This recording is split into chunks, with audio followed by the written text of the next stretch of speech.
a good friend of White Swan Foundation, Aarti runs Million Smiles, a child guidance center and a counseling clinic to help children with varying degrees of psychosocial, psychological, and learning challenges. Over the last 2 days, we have had several readers send us questions that they have for Aarti on parenting. Before we start getting answers to those questions, may I request Aarti to make a few opening remarks on the current situations and the way it has impacted parenting in general. Over to you, Aarti.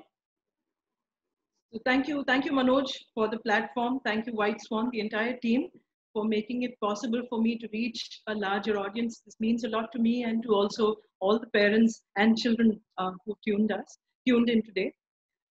So if you actually look at the lockdown per se, it's brought up peculiar challenges in the last almost 25 days. I've had to work with so many parents, so many children, and it's not small numbers. And this is just the people reaching out for help. Uncertain times bring up a lot of anxiety. And in my practice right now, every other day, I'm coming across children who are showing signs and symptoms of anxiety that people are believing are behavioral problems. And actually, it's not behavioral problems. You can see parents are working at home, so children need to actually be secure, but there are a lot of children who are actually clingy and not allowing their parents to work. This is one of the things that has been reported by parents across the globe. The second is screen addiction. Many children who are not able to deal with the anxiety and the overload of information. In fact, if you look at how news is being reported, it's almost like a cricket match. We're talking about death toll in terms of a score, in terms of numbers, and that's really disturbing a lot of children, unfortunately. And so many of our children, especially slightly older children, are turning to screens, the iPads and the mobiles and television sets to dull down the anxiety that they're feeling. The most common, of course, is sleep disturbance. I've been hearing parents call up asking me, what should I do, ma'am? My child doesn't want to sleep alone. He's sleeping a lot. He's unable to fall asleep. A lot of sleep-related disturbances and a lot of disturbances in food habits as well. And the most difficult challenge for most parents is the temper tantrum and the power struggle that's coming up. It's not a behavioral problem. Children are dealing with their anxiety, or rather acting out their anxiety through all of these symptoms. And so when parents have been calling up, we try as much as possible to support them. And I'm so glad that we can, through this webinar, also specifically target some of these challenges. One major area that I've also found very difficult to handle during this period is single parents, either because they've lost the spouse or they separated, or because they work in 2 different cities, really struggling to balance parenting along with the career and their household chores. So I understand, my heart goes out to all of you. It's very, very unfortunate that all of us are struggling, and nobody's struggle is big or small. It's just that we're all struggling, and the only way to make it forward is together. And I hope we will be able to do that. Thank you, Aarti. Your commentary really sets the context for our discussion.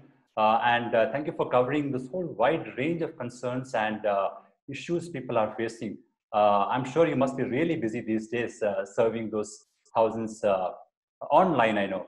Yes. Before we start our question answer session, I would like to request our viewers to put in their questions in the chat window. I would be happy to bring your questions up with Aarti. Let's try and ask questions that would be relevant for all of us so that everybody benefits from the answers that we get from Aarti. Thank you. And with that, let's just move into the question, dive into it right away. The first set of questions I have for you, Aarti, are around the lockdown and parenting, the very topic that we're discussing. The first question is that we've received from one of the parents is, children generally do not get to go out of their homes these days, stuck within their homes. How can we maintain their physical and mental health in general? If I actually tell you the truth, even before the lockdown, most children were indoors. They were doing their homework. They were glued onto a screen, and they were told, don't go outside. Somebody's going to kidnap you. You don't have to go out now, and so on and so forth. Suddenly now, because we don't have anything else to do, we're becoming aware of the fact that our children are not going outdoors. I'm not meaning it to hurt anyone, but I'd like us to understand that it's really our awareness that's turned that side now. So what I would ask you to do is, yes, of course, nature and going outdoor is definitely helpful and healthy for all of us. But since that's not necessarily the safest thing to do right now physically, and also because we've been guided ably by the medical teams and the WHO on what we need to follow, I would request you to keep physically active even within the four walls that you are confined to. If your child is younger than 10 years, it's the easiest thing that you can do, because your the living spaces can be beautifully converted into activity spaces for children. You just need things like chairs, tables, which you already probably have. You know, children can crawl, children can climb, children can creep. So there are basically 19 gross motor areas, large muscle groups, which you can use within the home, and they're very, very safe. So you can use all of this at home, inside the home. If they're slightly older and you do have a terrace or an open space that you can use, that's definitely good. But more than that, sunlight is something that you can definitely, reach out to. I think that most of us have access to. So sunlight would be good. But beyond this, I would ask you to please maintain regular sleep habits. One of the biggest challenges that I'm facing is that right now a lot of binge watching is happening on different platforms, and so children have very irregular sleep habits just like the adults. And the moment sleep is compromised, you can be 100% sure that your mental health is going to take a beating over a period of time. The reason being, the brain is a biochemical factory. So depending on what chemical structure exists in the brain, your moods will change. So if you do not maintain regular sleep habits, that's going to be a problem. Why this is important is when you go to sleep, there are glial cells in the brain. They're like filters. The glial cells filter out stress hormones and whatever is toxic for the brain. And if you do not maintain these regular habits, it's going to somehow show up as irritability. It's going to show up as temper tantrums and so on. So physically, you can even bring in dance. You can bring in movement in any form. There are very, very beautiful videos online that you can follow, and they've been made to suit different age groups. So my suggestion to you is not to worry about not being able to go outdoors. What I would worry about is to maintain the sleep, eating, and the sunshine routines. They would definitely help you in the long run. Thank you, Aarti, and for particularly bringing up the aspect of sleep, because that's one area I am told a lot of parents are a little worried about, because it's been 4 weeks since this lockdown has begun, and for some reason or other, children's sleep patterns have changed a lot. Well, they may probably be getting the amount of sleep they require, but now I was seeing some kind of a infographic the other day that the AM has become the PM for adolescent people particularly. So they are sleeping late and getting up late. Is there a need for parents to worry about, and should they bring in a certain pattern, or should they go back to the earlier patterns children were very comfortable with? Or is it just about the amount and quality of sleep? It could be any time of the day. So technically speaking, there are two kinds of children, the owls and the larks. So the owls are the ones that stay up late in the night. The larks are the ones that wake up early in the morning. So the owls and the larks. But in these uncertain times, a lot of modeling has happened even by the adults. See, what happened was, if you really look at it, when we went into the lockdown, we were about 600 odd positive cases, and we are now at 13,000. So 13,000 thereabout. So when we went into the lockdown, most people were expecting a vacation. So if you really look at it, unfortunately, we didn't really take in the seriousness of the pandemic. We were just wondering about, 3 weeks of rest. And so what happened was, even the adults at home modeled very unhealthy sleep habits. And so what happens with sleep is, once it's so biological clock driven.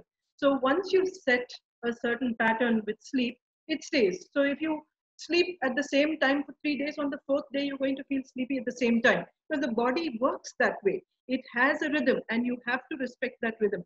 So if parents really want to move out of that, they'll need to start modeling healthier habits and not get into a power struggle right now, but to sit down and help children understand this. And you will need to first model. So before you get the child to change, you'll need to bring in your habits and your regularity. Because more than anything else, it's not the number of hours, the quality of sleep, but how regular my entire routine is. Because if I balance my sleep routine, my toilet habits, my eating, my exercise, whatever I want to do during the day becomes more balanced. And I'm less prone to anxiety. Whereas, I get up at any time, sleep at any time, do whatever I want, then I'm going to be the first one who's going to look at the news, and because my chemicals are not okay or well balanced in the brain, I'm going to start overreacting and have the cortisol response. So it would be better to have the regular habit, and the only way to do it is to practice it. And that's probably the easiest way to go about it. I think if I have to pick up the most common concern parents probably be able to articulate, it's not necessarily the most important concern, but the articulation comes out this way: that how do I keep my child engaged and occupied? I haven't even been able to understand what does it exactly mean. If you could help us to not just answer this question, but also understand why that articulation actually. Right. So Manoj, this is one of the most serious concerns as well, because this generation of children have been given gadgets much before they should have been. So they are the generation, unlike you and me, who probably knew how to occupy ourselves, and when we were bored, know what to do. I don't remember a single time when I went and told my parents I'm bored, do something, or, and this is also the generation where the parents have gone out of the way to be entertainers. Child wants to do something, I'll also draw with you. They think that it's somehow being very involved in parenting, and I somehow disagree with that. There are some activities that children have to do alone, and that should be purposeless. The reason I'm saying purposeless is because right now, with a lot of online classes happening, a lot of people going online, we're always expecting children to do something for a certification or some kind of reward at the end of the program. But children inherently have the ability to do things that are necessary for their nervous system. So if you actually allow children, and I would suggest free play, between the ages of 2 and 7, if they're hearing about the virus, most of the children are going to play virus at home. Okay, and that fantasy is how they will deal with it, and it's quite normal. Don't tell the child, listen, you shouldn't talk about virus, it's a bad word. If you talk about it, Amma will get it. Don't do all these things, because that's not how it works. That's how children in that age group will deal with the anxiety they're feeling or the uncertainty around the whole situation. Between the ages of 8 and 12, children will have questions, but they will also have an element of fantasy, and they will probably tease each other, play with each other, and so on. And that's how they will deal with it. The adolescent is probably going to go online, look for information, try to intellectualize the whole thing, and this is how they will deal with it. So when your question comes, how do I engage my child? Please understand that you can have time that is family time, sit together, do things which we call the connection ritual. So sit together, play Scrabble, play anything that's not gadget related. Don't sit and binge watch, play ending letter, play any of those games that you played as a child. This is probably the time to teach children how to play rummy with cards, actually, because that's something that's forgotten. But, it's not for gambling or anything. It's just that you're going to enjoy this bonding that will happen. So when children experience this bonding, that's also going to contribute towards the overall feeling of well-being and belonging. Secondly, there must be a time when the children have downtime, when they can just be aimlessly exploring things around the house. That's very important. But more importantly, right now, because all of you are at home and there are routines to be done, please ensure that there are chores that are age appropriately distributed to everybody. Let everyone take part in something, because when we are in something together, we make a huge impact on mental well-being. And so when I would answer this question, the only thing that parents need to remember is you don't need to always be with your children. You must allow them that downtime to be with themselves, to feel bored, and then to create activities and to create play, to explore, to do something that is meaningful for them. And if you feel up to it, you can even introduce new skills like cooking, because many children enjoy it. They love eating, so they will definitely love cooking. So you can do these kind of things. But these 3 times, one of the family working together, of chores that people can take part in, and 3 of alone time should be beautifully balanced. And that's the easiest way to engage a child. I think moving on to the next part, which is about emotions. And without getting into specific changes that children have demonstrated in the last 4 weeks of lockdown, there has been, there has been a lot of shifts in emotions among children. What do those shifts mean? And are they all towards a concern area? And should parents worry about regulating those emotions? So my note on emotions, all emotions are good. All emotions are good, because somewhere in the culture we believe that anger is not something you should feel, jealousy is something you shouldn't feel. All emotions are beautiful. They're like messengers. They tell us what's happening in life, and bringing our awareness to emotions is one of the most beautiful things that we can do.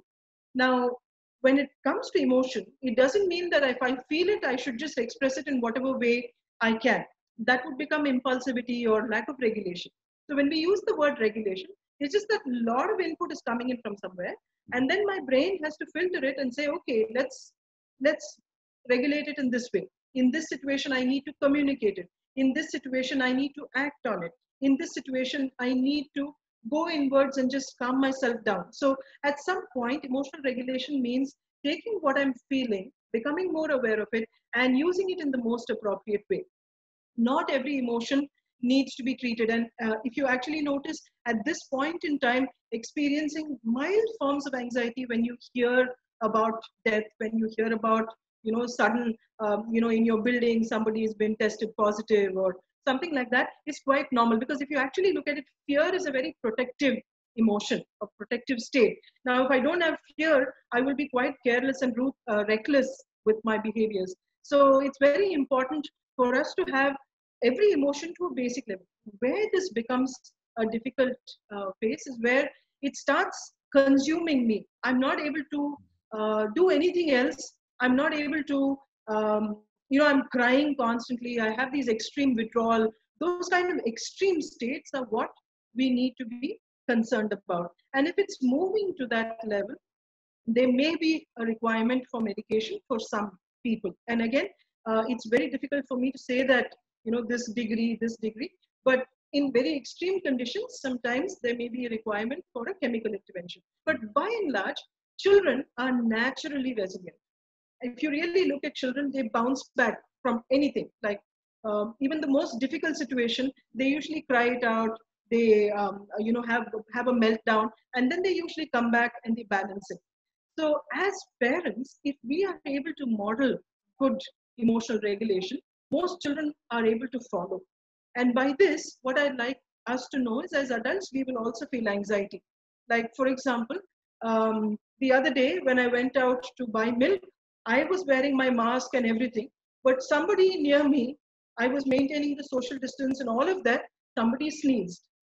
I have never experienced so much anxiety in my life. And it was a very, very normal, um, situation. And then it took me just about a minute to bounce back and say, okay, this is not something that I need to get alarmed about. I immediately took that moment to speak to that person about, covering his face and all that. But I did come back home and, have a shower and everything, because I was definitely anxious, because I've been hearing this information, and just this information, for the last almost 3.5, 4 weeks. And if you take Wuhan, right from December. So it is natural for us to have these responses. But if I'm not able to bounce back, that becomes the problem. So as adults, realize that when you see the news and you are getting a little alarmed about it, and then you also model that after some time you're calmer, your child realizes, oh, it's okay to feel this as long as I'm able to move to a better state. So if we can do this, children usually move on to be able to regulate. At this point, Aarti, I'm going to pick up a very specific question, but it really reflects the larger kind of challenge we are facing in the society. Here's the question. We are a working couple. Ever since my child attained 1 year of age, I have never spent such long stretch of time with them at home. They are 7-year-olds. I'm completely lost on how to spend time with my child. I can't see myself with them for 12 hours of the day. This is a little embarrassing, but it's true. And this thought has been tiring me out. Could you please help? Thank you as a parent for being so truthful, because I'm sure um, while you're asking for help, you have probably spoken the truth, and it takes a lot of courage to do this. And at this point, I'd also like to remind us that in India, especially, most people are not ready for this parenting journey at all. You know, it's almost after the child is born, and say around 2 years is when people realize that they have this huge responsibility, and it's quite a challenge. And in all these 20 years that I've worked in the field, I know that many people do carry resentment, do carry a lot of guilt, a lot of shame, a lot of embarrassment associated with their parenting process, because many of them when the child has already become an adult in his 20 years, they say, I wish I had known this back then. And please don't worry, parenting is not a perfect process. It's something that's going to evolve. It's a process that we will keep evolving every day, and we will fail more number of times than we will have success. So please don't be so hard on yourself. And when you say, how do you engage yourself? Both of you are working. It must be quite difficult. If you can take turns as two adults to see when one of you can take care of the children and the other person can put in some work, except during your meetings and things like that, that would be a good way. The second and the more important one, please take one task at a time. Because we look at 24 hours or 12 hours, they always look very large. And the moment we look at that, we get bogged down by it. A lot of anger, a lot of anxiety is likely to creep up. So I would ask you to just look at the task at hand. So if you're sitting with your children having a meal, try and connect with your children while you're having that meal. The first few days, the children are going to be quite excited about it. They're going to see a change in your response. So they will test your limits as well. They'll see, let's see how much Amma or Appa are, willing to be patient and things like that. Keep it real. Keep it real. If you get annoyed, let them know. Let them know that, what you're saying is making me angry. You can model all these things, because to keep it real is sometimes the most beautiful challenge in parenting. Very often we do this fake positivity of, I'm okay, I'm this perfect parent, I've read up all the books, I've got all the videos, I've prepared myself for parenting. Believe me, you will never be completely prepared for parenting. There will always be that one challenge that will crop up and shake up the whole boat. So please don't worry if things don't work the way you plan, because this is one of those things in life that never go to a plan. So, you have to chuck all your plans out and just be in the moment. Take one task at a time. Take one communication at a time. Because, this is about building relationships. It's not about controlling behavior as much as it is about building relationships. So if you can build your relationship through whatever is coming up. So sometimes it could be a challenging behavior. Sometimes it could be a tantrum. Sometimes it could be, Appa, just hold me. It can be anything. Just keep it real. Take that moment in. Just like I'm taking these questions, I have to take one question at a time. If I'm going to be worrying about how will I answer that question, it's not going to, go with the flow. So many, many times, stay connected to that one moment, to that one task. And remember, it's okay to fail. I think if you can keep these three basic vulnerability rules in mind, your relationship will definitely change. Thank you, Aditi. I think if I have heard you as an answer to this question, if there's one thing that parenting is not, it is that it's not a framework-driven, templatized process. Yes. If yes. I could use a lot of corporate jargon there. Yes. So moving on, there's another question that we have, and which is about, so when the lockdown began, I think part of it you have answered, but I think we should probably delve a little deeper. When the lockdown began, I had to explain to my children that the virus is dangerous and we should not go out.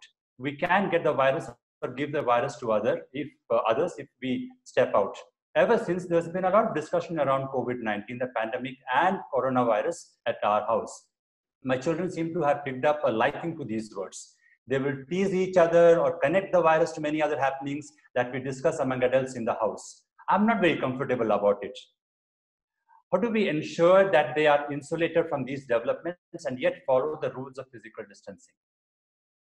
Young children will play with any word that you give them. And that's also how they will make sense of it. So don't worry about these things. In fact, very young children even have very dark humor around death and things like that. And it's just that, you know, their entire understanding of the issue is not complete because they're growing, they're developmentally different. And when a child is in a different developmental phase, they may not have the understanding of a pandemic. In fact, the word pandemic, most adults in India heard just this month.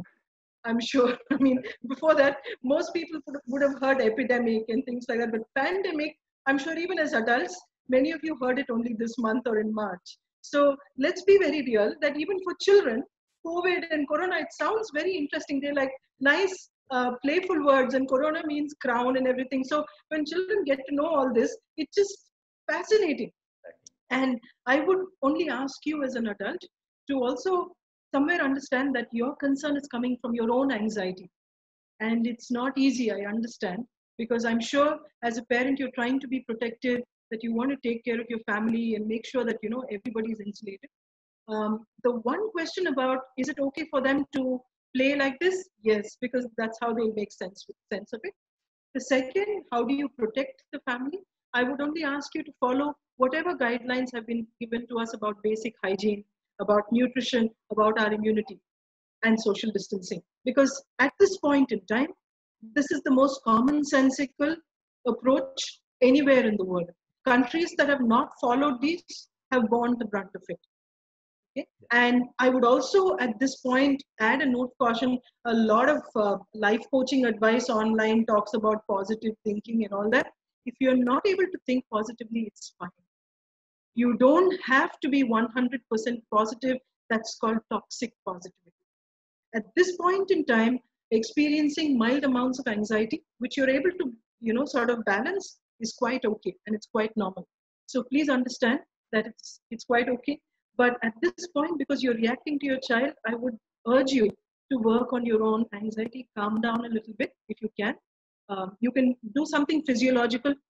Simple things like breathing in and breathing out will help. And if you can do that, it would really help you balance these things and also join in their game. Because if you join the children, there's no more fun than that, because children are always waiting for us to join their game. So Ati, we will move on to the next part of our discussion, which is the most favorite subject among parents, digital time. And particularly in such times when children are spending their entire time locked in their houses, parents are saying that my children have picked up newfound liking to the TV. If it's not TV, then they want to be on the phone. I'm worried. How do I regulate again, that word regulation is coming up. How do I regulate their digital time? What is the optimum screen time for a child in the age group of 5 to 12? Personally, I'm someone, till the coronavirus thing happened, even I would not open my laptop. I'm very averse to technology. And, you know, I've actually educated myself to do the webinars. So if you actually ask me, I will tell you 0 time is good time, because the value of human connection is something that we have underestimated after the gadgets have come in. And there are specific reasons why I'm personally against gadget addiction. I work a lot with learning and also with children who have learning related challenges. When children use a screen, what happens is that it creates what's called an ocular lock. The eyeballs fix in one place. As soon as that happens, the auditory circuits sort of are dulled down. So it directly affects communication and language learning and the ability to use language as a means of communication, which is primarily one of the reasons why I ask parents to cut down as many gadgets as possible. In fact, one of the researches that I had done was the current 7th standard, the current 7th grade. If you notice, in most schools have language related problems. And if you notice, this was the first generation as infants that were exposed to the iPad. And their vocabulary levels compared to all other ages at grade 7, their vocabulary levels were very, very low. They were not even able to use functional speech in most schools, which is why I'm very, very against. Having said this, I do know that when you're working from home, you need to keep your children occupied. I know that many children have already become gadget addicted. So gadget addiction is also equated to cocaine addiction. So I hope you know that. Where I would ask you to sort of intervene is build your connection. So at different points in the day, set aside times which will be connection rituals. And when I say connection rituals, it'll just be you and the child doing something that you really enjoy. You could be playing a game, you could be cooking, you could be cleaning, you could be doing anything that both of you enjoy. It must be a time where the child understands that this relationship means a lot. And that's why it's called a connection ritual, and it's done every day. Because when you build a bond, it's easier to communicate as opposed to suddenly deciding from today, no gadgets for you. Because when you say no gadgets for you and you try to control the child, it's going to come up with all that force because the child doesn't know what to do, what else to do. So what you need to do during the connection ritual, also build up small games like, do it yourself projects. One day it can be science, it can be craft, it can be different things. And all that information is available online. So as a parent, all you need to do is to prepare a couple of these things and work with your child. This aspect of working together and developing skills, when the child starts developing new skills and then you remove the gadget, it becomes much easier for the child to step into something they can do, as opposed to just saying, okay, no iPad for you or no phone for you, and the child doesn't know what to do. And then this becomes a cranky, fight between two people, and then there's one sibling teasing the other one about, see, I know that, Amma's taken away the gadget from you and all of these things. So before you escalate something, you need to have a connection already established. And then when the connection is more meaningful, it's easier to shift the child into a new behavior. And that's what most parents are not able to do, because what happens is suddenly they read an article and then it says gadget addiction is equal to cocaine addiction, and then they go and remove all the tabs. What will the child do? Yeah. So build a connection, build a skill together, and then remove the gadgets. That works better. Yeah. And in my practice, I've found that to be the most effective way. It takes about 20, 21 days to completely set as a habit, but it's well worth it. It's something that I would suggest to everyone. Well, it's very difficult for them to bring it to a zero digital time. And the other supplementary concern that parents will generally have is about the content, particularly connection to the internet. TV, you may have some control, but when children connect on the internet, the kind of content they get access to. And so parents begin to wonder, is this the right content? Is it age appropriate content or not? And so that's another area where people begin to wonder. Right. So in my book, I've talked about them as mental toxins. So the difference between a poison and a toxin is that a poison kills you instantly and you know it's in the environment. A toxin, on the other hand, kills you slowly and you don't know it's in the environment. So I coined the word mental toxins for the content that we find online. Cartoons, for example, predatory information. When I say predatory, it can be cyberbullying, it can be pornography, it can be any of these things. So any information that is toxic shapes the brain, shapes the thinking, shapes the personality without our awareness, which is why I would ask you to monitor the content, because our children are already digital. You and I are from the mechanical generation. By the time we figure out how passwords are keyed in, our children have already locked us out.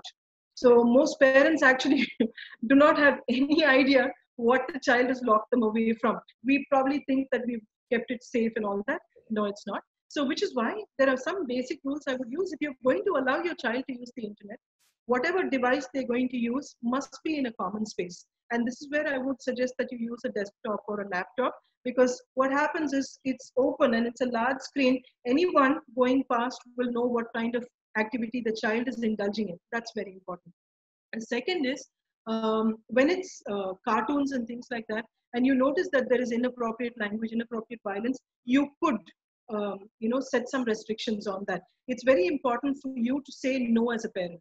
Very often as parents, we shy away from saying no, thinking that we'll hurt the child. You'll hurt the child more if you don't say no. Because if you do not restrict them from that content, the impact on the brain is much worse. So please ensure that you say no when the content is not appropriate. Because in good relationships, in healthy relationships, the boundaries and the no are as important as the love and the yes. Because this no that you will say comes from a place of deep love and concern. It's not coming from the intention to hurt your child. So please understand that. And most importantly, whenever the child has observed inappropriate content and you know that for a fact, sit with them and have a chat. Don't talk down to them. Let them know that this is content that is okay and this is content that is not okay. Don't judge them. Let them know that there may be times that we may chance one.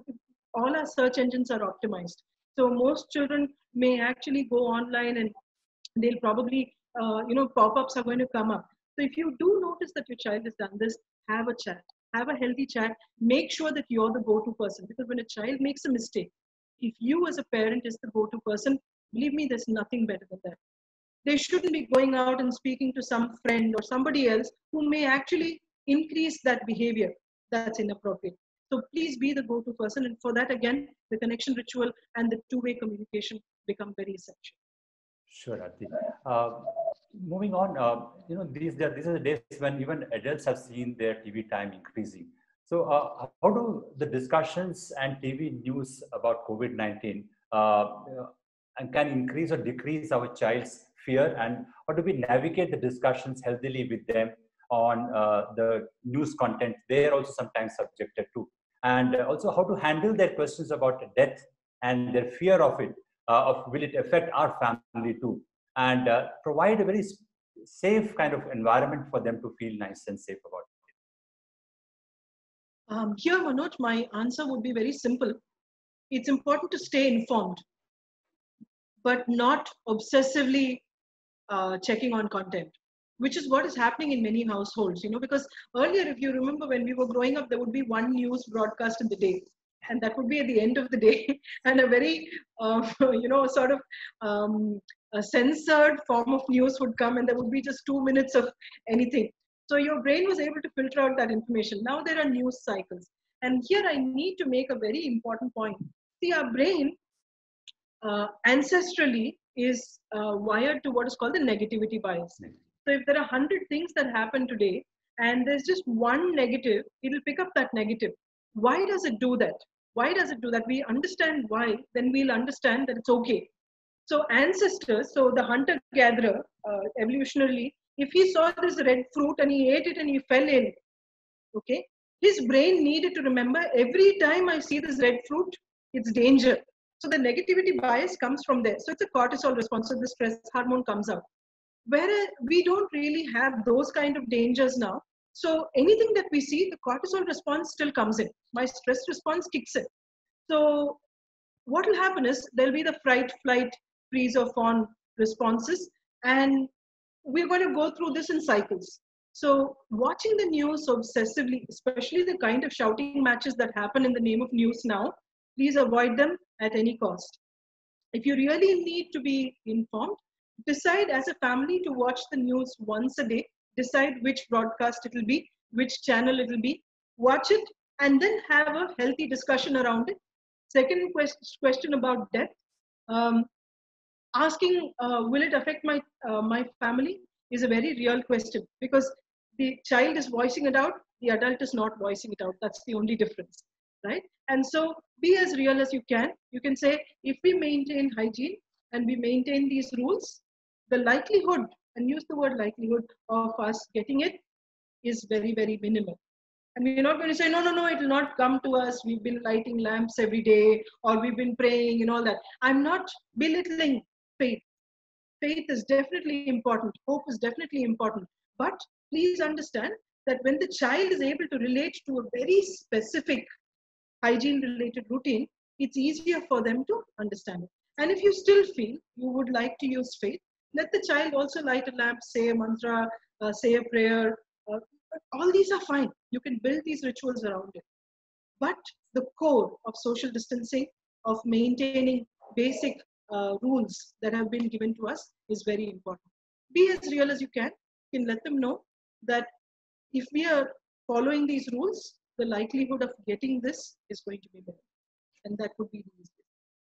So Aarti, on the digital time part, there's this whole new trend that has come up, which is about online classes which is sometimes in many schools have made it mandatory also.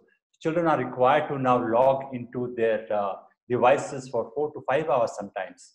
And I'm also told that, the other day somebody is telling me that even as young as LKG and UKG or even first standard students are asked to join online classes.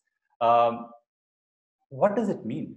What does it mean from the reception part of the child, the preparedness, the readiness of the child to accept those knowledge, and from the impact of, again, digital time, even if it is for education purpose, what does it mean? As someone who has worked with children and learning for 2 decades, I can tell you 100% digital learning does not help. But if you're teaching something like nuclear fission or nuclear fusion, which cannot be simulated in a hands-on experiment, yes, that's fine. But teaching parts of the body, letters of the alphabet through a screen, that's probably the most dangerous. And I can tell you for sure, before you hold something in your head, you must be able to hold it in your hands. So if I need to know that this is 7, I need to understand what are 7 objects from my finger perspective, from my hands-on perspective. There was a beautiful study by NASA group, JPL. They concluded that the hand needs a brain, the brain needs a hand. Right? When you do not learn hands-on, your brain requires 400 repetitions. When you learn hands-on through exploration, through your own motivation, you need 4 repetitions. So these online classes, if at all anything, they're a sham. And I'm sorry I'm putting it so bluntly. I know there are many teachers who will be watching this. Please, if you can speak to your management, please let them know this is probably the worst form of learning. There are 3 reasons. 1, children do not learn through instruction. And if you're going to use Zoom calls to do classes, they're not going to be hands-on learning, they're going to be instructional learning. Instructional learning does not work for children. It does not work for adults as well, but definitely does not work for children. Second, more important, all children do not have access to the internet or to technology, and they're going to be glued onto small screens. Many people do not have laptops or desktops, or the parent is using it because they're working from home, so they don't have the luxury of 3 systems that the child can log on to and things like that. So if they're learning from a smaller screen, the learning is going to be compromised even more. Third, more important, when the child is going through, and even as adults, we are facing so much of a psychological fallout with the COVID-19 situation. Most of us are anxious. Even you and I have sleep-related disturbances. We are, trying to dull down the anxiety. When I am anxious, I do not learn. My brain is in a stress response. It is in the fright, flight, freeze, fawn response. It cannot imbibe learning. So if you really take the triune brain theory, you have the brain stem, which is for the stress response. Then you have the mammalian brain, which helps in human connection. And remember, in a classroom, when you like the teacher, you learn the subject more. Okay? And all of us remember that one teacher or those 2 teachers who made a difference because they connected with us. And that subject I studied well because my brain was able to take the impulse to the cortex where I could use it into learning. Now, most children are at the brainstem right now with the COVID-19 situation. This situation, if I were to equate it, it's equivalent to a war-torn city, a city that doesn't know when it's going to be bombed. When I'm in that situation, am I going to be worried about the bomb that is going to be dropped on me? Or am I going to be bothered about my maths teacher teaching me a 2 plus 2? My brain cannot take in learning at this point in time. I was reading, I've worked with a lot of refugees, people who've been affected by natural disasters. I can quote specifically, in 2004, after the tsunami ravaged our coast in Tamil Nadu, I was working with close to 12,000 children in the coast. And these were children from the government school sector. I was working along with the teachers. And I remember the tsunami happened in December. Till June, we were not able to educate children. The response on the nervous system, on the brain, was so high. Because of the loss, the perceived loss, both. Here, the loss may not have already happened in many homes, but the perceived loss is high. So please, if you are a school owner, if you head a school, if you teach in a school, please stop these online classes for children. If you want to do anything, please sit. I will help you. If you want, we'll put together something for you on activities that you can do with children. Let those be sent out as do-it-yourself projects at home with low cost, no cost materials that are available at home. There are better ways to teach children if you really want to teach them.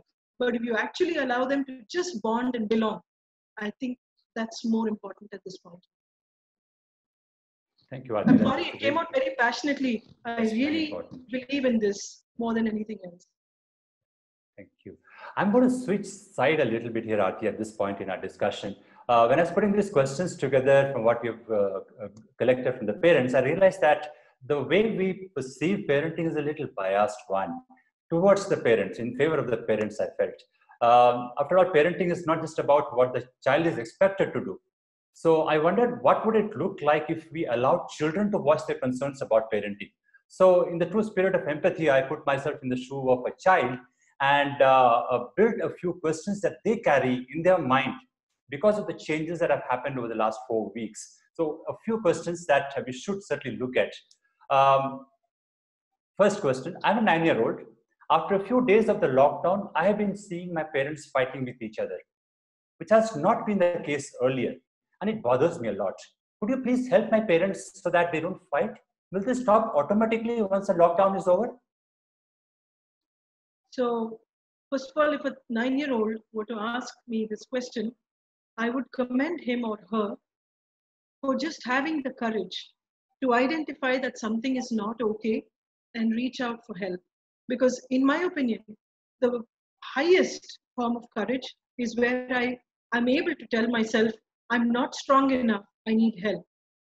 I don't need to fake courage. I just need to know I need help. So if the child were to say this, I would first commend him or her for being courageous. Second, for being so empathetic and aware that relationship need to be worked on.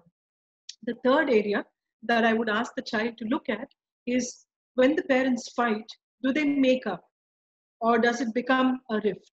Because if they're able to make up, then I would ask the child to look at the ways in which people in relationships sometimes disagree, there are conflicts, and then they're able to resolve it. So that's a good way to model that sometimes adults may not get along with each other, but they're capable of making up or reconciling differences. If it's becoming a rift, I would guide the child to speak to the parent that he or she is most comfortable with initially, letting them know what they feel. Because at this point, having an ally is very important. Because I'm feeling anxious here, I would like one of you to be my ally and to understand that your fights are concerning me, are affecting me. Secondly, I would ask the child to also speak to that parent about choosing to go for therapy once the lockdown is over. Because relationships, irrespective of the age group, whether it's friendship, an intimate partner, marriage, wherever it is, they're not easy. Because living with somebody 24/7 for so many years is not the easiest thing to do. It's probably the most difficult thing to do because, and also the COVID-19 situation has brought up these relationship issues. And I did share with you that I'm facing so many of those issues right now. What has really happened is till now people filled their day with work. So they didn't need to work on these toxic marriages that needed work. So they were like, okay, we'll talk about it tomorrow. We'll do something. So they just, covered it, masked it with vacations, with crisis situations, or let's go for the PTA meeting and then come back. And, you're just working on these, the cream, not going into the core. So right now, I think since people are with each other 24/7, they're having to deal with the core. And it's going to be a little difficult. And if you are an adult who's watching this and you are having relationship issues, please understand the best of relationships go through conflict situations, phases of conflict. And we need to acknowledge that that's quite normal. But they're normal as long as you and I are willing to take responsibility to work the differences through. And every difference can be worked through, provided we're willing to work on a platform of equality, set healthy boundaries, respect each other's boundaries, and work through our patterns that make the conflicts possible. I'm sure if we acknowledge this, we will be able to work through our relationships. I hope I've answered. Yes, yes. Yeah. The next question a child would probably have is, I'm a 5-year-old. For the last so many days, I have both my parents at home. They don't go to office. I asked them and they said that because of some virus, we all have to stay at home. But both of them are busy with the whole day, either on their computers or their phones. They don't play with me. I feel very sad.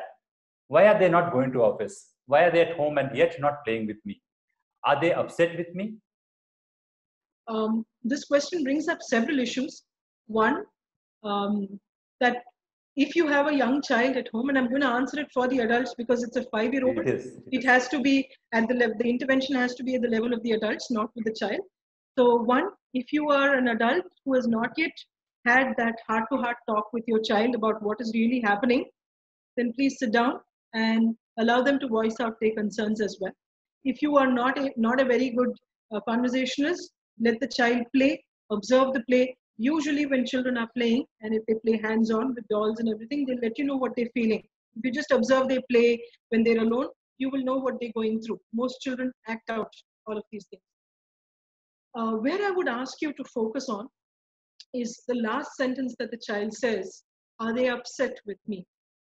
Whenever children notice that you're not giving them the attention or are not responsive, rather attention, I won't say attention, not responsive to their needs, they're going to internalize it saying, I've done something wrong, I am bad, and as a result, my parents are not speaking with me. So children, this is an expected developmental, or rather it's expected developmentally that children will internalize this because they've not yet got complex emotions like you and me to understand that no, it's not about me, it's about them and things like that. So please sit down with your child. And like I'd mentioned in one of the earlier questions, please set a connection ritual, work with your child, sit down together, work as a family, try and take turns, especially because both of you are working from home, try and take turns to spend time with the child and also get your child used to alone time. Because once your child knows how to play with fantasy, they will not seek you out. Most children love fantasy because they will create something and all that. And if at all anything, just get them one of those kitchen set kind of things. They'll keep making biryani for you. Keep tasting it while you're working from home. It doesn't matter. Just tell them, salt is not enough or whatever. You play along. The child is going to really enjoy it. And then you give them, now you make me a full 3-course meal and these are the things I want. Let them know all these things. So once they know that you are participating and that you're playing at their level, believe me, they will love you for it. And that's one of the ways in which we can make this balance. I hope I've answered that. Yes, certainly. Yeah. So I'm going to pick up questions that have come up on the screen for me. And what I see here is particularly parents of toddlers. And they have questions about suddenly the children have become very cranky, Yes. very restless, and which has not been the case earlier. And in many cases, they have, because even parents have their own anxieties these days. And so as a reaction to those crankiness and all, there is a lot of violent aspect to it. So people beat up their children and all. How do we handle that? I mean, what should the parents do? Toddlerhood is generally called the terrible twos. In psychology also we relate to it like that. But a brain revolution is happening. Please understand the science behind it because many of these things may not be behavioral problems. Please understand that there are 2 major brain revolutions that happen, meaning a lot of changes in the brain. Toddlerhood is one, adolescence is the second one. And at both times you will find these extremes in terms of behavior. And your toddler has already decided in their mind they want that blue thing. And they'll come and tell you, I want that blue thing. You'll show every possible blue thing. And they'll say, no, not this one, no, not this one, no, not this one. And in your anxiety, you're probably going to say, then what is it? And then the child will pick up one red thing and say, I wanted this one. You say, this is red. And then the child gets upset because you raised your voice. Believe me, toddlerhood is like that. Because a child does not have sufficient language to express all that they're feeling. Secondly, they're going to be emotionally overwhelmed. Third, cognitively, they're learning new languages, learning new things. So there's a lot of overwhelm happening because of that. And most importantly, toddlerhood is the time that a lot of input for learning goes from the large muscle groups. For an infant, the input goes from the mouth. Around 7-8 months, it goes from the hands. Then it goes through the ears, around 18 months. And then around 2 years, you'll notice that they need to keep moving, climbing, crawling. So even if you take them out for dinner, sometimes you'll notice they're under the table, they're taking out all the straws from the table and throwing it out. And you feel very embarrassed. That's because that's how they regulate and learn. So you'll need to understand that the toddler's need for movement is very high. And it could be that in the lockdown, your going outside, playing in the park, etc., could have reduced considerably. That can contribute to a major part of this crankiness. Secondly, toddlers are quite perceptive when you're anxious, when you're angry. So if they're around you and you are, constantly anxious and irritable, they're going to react to that also. So what would be the two simple things that you can do here? I would set obstacle play areas within the house. And I would use the furniture that's available in the house, build small forts with mattresses, all of these things so that your toddler can go climb, crawl. Crawling is compulsory. Crawling is very important for emotional regulation. Secondly, have a little bit of climbing related, what we call dangerous play, because when children work through dangerous play, they will have the opportunity to understand enough. This is not good enough. Those kind of things. Third, there must be an opportunity for messy play. So large groups, large muscle groups, dangerous play, and third, messy play. When I say messy play, playing in the mud, if you have the opportunity to play in mud or sand, that's the best, most therapeutic. I even suggest if you stay in an apartment complex to have sand, in your balcony or in the terrace, just a bag of sand so that the children can play in wet sand. Wet sand is very therapeutic for toddlers. And more importantly, if you do not have access to sand, use old newspapers, get watercolors. And if you don't have watercolors at this point, because you can't go out and it's not essential services, what I would suggest is just plain water and food color. So basically it has to be a fluid medium. Let children smear. The smearing of paint, and then your mix atta and let them work with all this. When they do all this, it's easier for them to regulate their emotions. When the toddler is having a meltdown, first rule for the adult, stop talking. Because the more you bombard them with words, their brain is already struggling with this overload of information. And you're saying, don't cry, stop crying, stop crying. Each time you say stop crying, it goes in and then it doesn't know what stop crying means. It becomes an overwhelm again. And then you say, stop it. I don't like you. I'll leave you and go away and all. Already I'm struggling with stop crying. And then you're giving all these threats. And then you're also telling me that you leave me, which is the most dangerous thing for me. So please, when the toddler's having a meltdown, the first thing is stay calm. Don't speak. I normally tell people, connect your tongue to your palate. Because the moment you connect your tongue to your palate, you cannot speak. You cannot utter anything. The moment you do that, you will calm down, and then you can get the child to calm down as well. And one of the things that you can have is a small splash tub in the bathroom. Get children to sit down in that, let them play in the water. That usually calms toddlers down. I hope that helps. I'm sure it must be a great relief as solution to many parents' concerns. I'm going to move into a very specific area now, Aarti, which is about the parents of special children. And parents of special children have their own concerns in general also. And in more adverse situation, in an adverse situation like that, those challenges become multifold increase they see. And not getting into any specific area, but in general, parents of special children, what should they do to be able to mitigate the issues, the challenges that they face themselves and the children face? And I may need to go into specific areas because each area is very different, though we put them under the larger umbrella of special needs. If it's a sensory loss, like a hearing loss, a visual impairment, usually if intelligence is not majorly affected, it's a good thing to have a chat in whatever language the child is most comfortable. For visual children, use auditory information. For children who are hearing impaired, you can show pictures, you can work with whatever way you've been communicating with them. Let them know what exactly is happening. When it comes to intellectual disabilities, I would ask you to please sit down with your child, teach them how to keep themselves safe. That is the most important thing for them. Don't give them fancy stories about a virus and all that. Because I remember recently one of the mothers showed this child a picture of the coronavirus and all of that, and she tried to explain it to him, he actually thought a ball is going to come and catch him.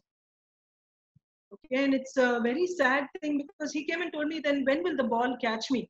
And then if I catch the ball, will I fall in? Because, you know, for him, because of the nature of his difficulties, he was not able to understand that, you know, the virus is a microbe and it's a very small, inanimate thing that's going to cause an illness and things like that. And when the mother used animation thinking he will understand it, it actually compounded the problem. So for children with intellectual disabilities, it's very important for us as parents to let them know what they can do, how they can contribute towards the routine at home, and also appreciate them because they're acquiring new skills. Because till now you may have been focusing a lot on their academic, special education, remedial education kind of thing. Now bring them into the home related routine.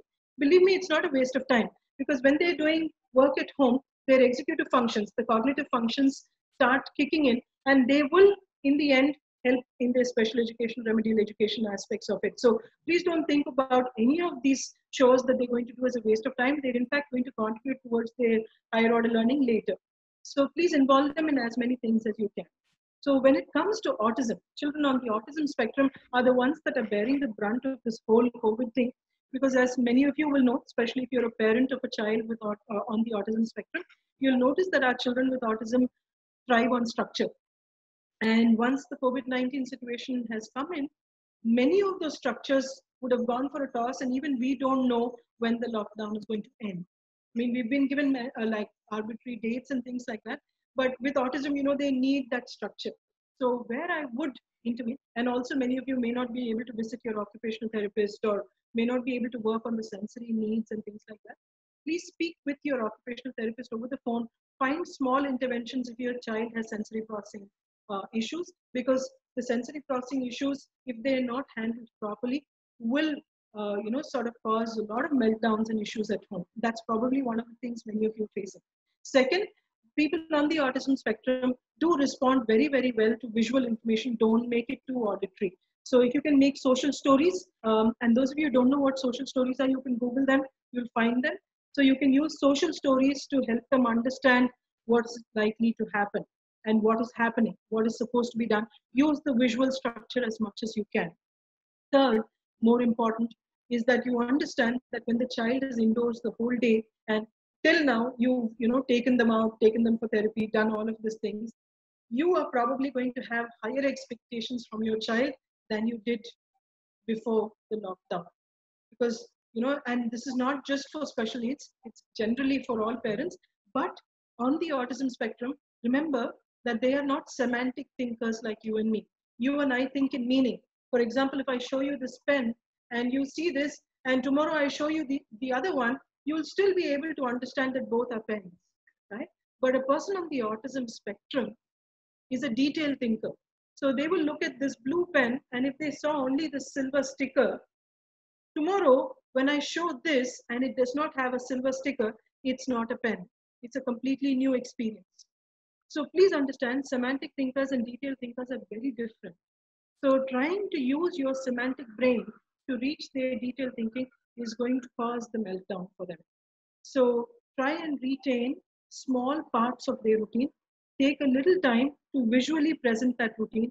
Have very clear start, do, and finish. Because when you structure your tasks gently and with clarity and with structure, people on the autism spectrum are the easiest to work with. Because believe me, they want to learn much more than you and I want them to learn. They want to be able to do this.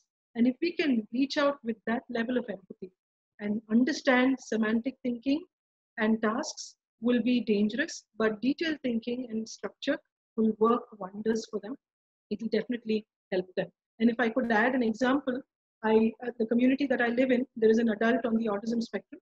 He's nonverbal. He barely uses functional speech. He's a drummer at the local temple, and he's multi-talented. Like, in the temple festival, he's the one who's, and I've known him since I was a little kid. He must be about my age.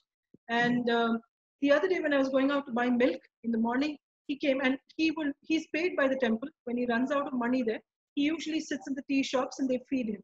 And since those tea shops are closed now, He did not have any food to eat. And so when he saw me, he asked for money. And then I realized that he was also very anxious. So then I took him to the grocer, the local grocer, and I showed him the circles and what they meant. I took some time to explain social distancing, hygiene, etc. And this morning, when I went out to buy milk, he was standing in the circle buying things for himself. And then, he did that to me, letting me know that he's doing fine. And I think if we can take that little step, it can make a world of difference in someone's life. And with special needs, I think that's really what we do. Thank you, Vati. This is so nice. You really have a lot of insights to not just the parents of special children, but everyone else also.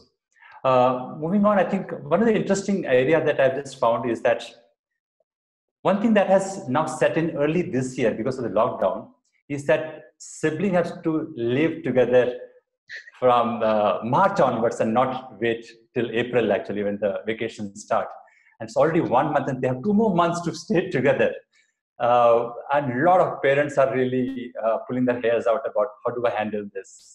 And whenever I've seen parents use this topic of sibling, they always say rivalry. So it's sibling rivalry. But why? If you could explain about why is it that we have to always see sibling as a rivalry perspective only, and sibling as in a constructive, positive way also possible? Sibling rivalry and the complexities of sibling relationships are normal because it's nature's way of helping people understand relationships. Now, if I fight with my sibling, I also know after a point in time which battles to pick. Right? Second, I know when to make up, when to make him say sorry, all of these basic rules. Third, in sibling fights, we always know not to hurt the other one. Okay? But where this becomes an escalated problem is in our generation, the parents just said, if you fight, you decide what you want to do about it. So we always found a way to make up. Because see, children always want to play together. So when they want to play together, they'll realize that if I'm going to be crossed with my brother or sister, I'm not going to be having a play companion. So they'll just go and make up and then we'll go away. Where we have problem is that, suddenly with positive parenting and all that, parents suddenly feel that when the children are fighting, they have to go and become like this Chief Justice of India, trying to tell them what to do and what not to do. Every time an adult intervenes in a sibling fight, the rift between the sibling increases. That is the contributing factor for sibling rivalry. You let alone two people who want to work together, play together, they will find a way to make up. So if I would really ask parents to do something, number one, child-proof your home. If you don't want your children to be fighting with guns and knives, don't have guns and knives around. Okay? And I'm sure most children are not doing that.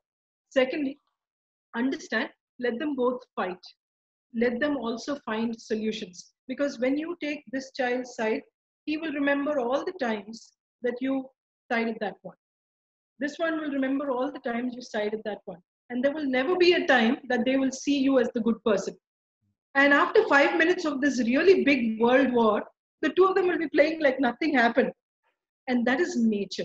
Nature creates siblings so that we understand how relationships work outside the home. So it's a normal, developmental, beautifully structured relationship that you and I as adults should never ruin by our intervention. As long as safety is maintained, step aside. They will deal with it. I hope I answered that question. Yeah, that's again something very, very common among parents as an anxiety area. So we come to the last part of our discussion, Aarti, and which is about getting back from the lockdown. And so the other day, somebody was remarking this yesterday, I think, we have finished 5 weeks and only 2 more weeks to go. We didn't even expect that we would be actually living through for 5 weeks this completely new found concept called lockdown. Now, so I'm a bit anxious of the post-lockdown days as a parent. This is a parent's remark. How do we get our children to reduce their digital time, sleep early, play and socialize with their friends, and talk about going to school? So basically, they're saying that, can I begin to dream the days, the routine that my children used to go through in January, February timeframes? And I think we started with this as well. Yes. Treat the lockdown as any ordinary day. and make sure that there is a routine. And it could start with today, because it's very important to have the routine, because we have a biological clock and a basic rhythm, and to respect this rhythm is very important. Right through the lockdown, I have maintained my sleep and eating routines and exercise routines, and so for me it's no different from any other time. It's just that I'm not meeting clients face to face, but everything else sort of remains the same. Similarly, I would ask you to start those routines now. The government has said till May 3rd we're going to be indoors, which means it's a good time to start setting those routines. But before you set the routine, ensure as adults, both the parents, set some basic ground rules. What are the things that you will work on? What are the things that you're willing to make compromises on? Because you need to be very clear that though both of you are adults and have expectations, the language that you speak to the child will be consistent. So if one of you says this is okay and the other one says this is not okay, the child is going to get you to fight and escape and do what they want. And so you will need to be very, very clear about what both of you will allow and what both of you will not allow. So this is one aspect of it. Second, model it before you demand it. Because if you do not model something, it's never going to be a behavior in the child. So please ensure that you're modeling what you would like the child to be doing now or at any point in time. Third, listen, don't lecture. Because when the child, you have certain rules that you've set and the child has an issue with it, listen. There may be something the child is trying to tell you that could be telling you that there is a little bit of anxiety, or they're not able to follow it, or they're finding it difficult. See if there is something valid there and respect what the child is doing. Fourth, have two-way communication. Ensure that you give enough space for your child to express himself or herself. Most important, in spite of all this, setting the routine can happen only if the child is experiencing security. So that can come only when you're bonding. So I always use a simple mantra: communicate. Communicate to connect. Communicate to connect. Don't control to correct. Because when you control to correct a child, it's going to become tantrums, it's going to be defiance, it's going to be rebellion. But when you communicate to connect, you will have days that are great. Some days may not be so great, but you'll still be able to work on it. And every great relationship requires work every day. And that goes 100% for the parenting relationship with the child. I think the last question for the session that we have is very related to the earlier question, is that among children who have shown shifts in their emotional behavior during the last 4 weeks of lockdown, is there anything parents have to begin to do now, so that one is that reversible or not? I mean, will they be able to go back to their personalities and emotions that they used to have before the lockdown? And what do parents have to do to be able to get back to their usual, not normal, but usual behavior? At this point, I would ask us to first understand that some behaviors are completely normal reactions to an uncertain time. Okay? When we are not sure, like for example, if I'm going to be meeting somebody for the first time and I don't know about this person, I can experience a little bit of anxiety, right? Or if I've not taken a flight ever in my life and I have to board a flight, I am going to experience anxiety. So anxiety is a perceived threat, and then fear is a real danger. Fear comes when there is a real danger. Anxiety is perception. So to experience a little bit of anxiety, from which I can bounce back as often as possible, is quite normal. Please don't intervene there, because that's a normal response. Okay, it's like saying if it's hot, I will sweat. That's the normal response. That's how the body balances itself. And similarly, in all of nature, there are small states that we can go into to balance something, and that's quite okay. Where you need to really intervene, if your child is having difficulty falling asleep. So you will notice many children who never had issues with sleep are constantly, awake. Like you go into their room and you notice at 2 o'clock, they're still awake. Okay, that's one. Children who have difficulty falling asleep, or they're asking you, can I come and sleep in your room? Why don't you sleep here in my room? Those kind of things, please acknowledge it. Please sleep there. If, let them feel that this is not the time to say you've grown up, you've become big. You can be as grown up as 50 years and still feel anxiety, and you may still want a connection. Please don't underestimate the human connection there. Because once they experience that connection with you and that basic security, it's easier for them to, upon that, build the coping mechanism that they require. Most people can cope with their own or regulate their own emotions. Third, if there are eating related issues, don't force the child to eat. Try and sit with them, calm them down, and let them eat as much as they can. Make sure that the nutritional component takes over when the quantity is not sufficient. That's something that you can balance out, because when I'm feeling anxious, I may not feel hungry. And that's a normal physiological response. So don't force feed your child. Instead, make up for the lack of quantity by enhancing the quality of the food. That's another way you can work with it. The next area, don't force them to learn if they're not ready to learn. Play. Allow for a lot of play, because children can handle play. And if you still have children who have symptoms like this, you could speak with a medical professional for medication. I'm normally somebody who doesn't suggest medication, but uncertain times and extreme anxieties, we have had to medicate a few children in the last 3 weeks, because they just have not had a reference point for calmness. The family has had an inflated, always inflamed environment. They're constantly fighting, etc. And the child has never seen calmness. So if that's the case, then you can use medication for a brief period of time. But by then, the child should be able to balance this out. And you can use, children don't normally respond very well to talk therapies. So please don't go and make them speak to somebody. These helplines and all that for children do not work. You will be the best superhero, best therapist for your child. Because speaking to a stranger about what I'm feeling and all that, children cannot react to that. Children will actually end up reliving trauma. So don't do that. Instead, allow them to play. That would be a better way to work. I hope that yes, Aarti, I think that certainly prepares a lot of parents about what they need to start doing now, because we know that, and we are hoping that by the first week of May, we'll be back to our routine, pre-lockdown routine. So with that, we come to the end of this edition of Moving Minds webinar. Thank you so much, Aarti, for joining us with us today, and it was a pleasure to have you. And really thank you for being ever there for us at White Swan Foundation. You never said no to our requests, and it has really helped a lot of our viewers and readers. And friends, if you are keen to stay updated on a wide range of topics around mental health, don't forget to subscribe to our newsletter. Visit www.whiteswanfoundation.org and benefit from the large knowledge repository that we have put together for you in multiple languages. This is Manoj Chandran signing off. Stay well and healthy, physically and emotionally. Best wishes.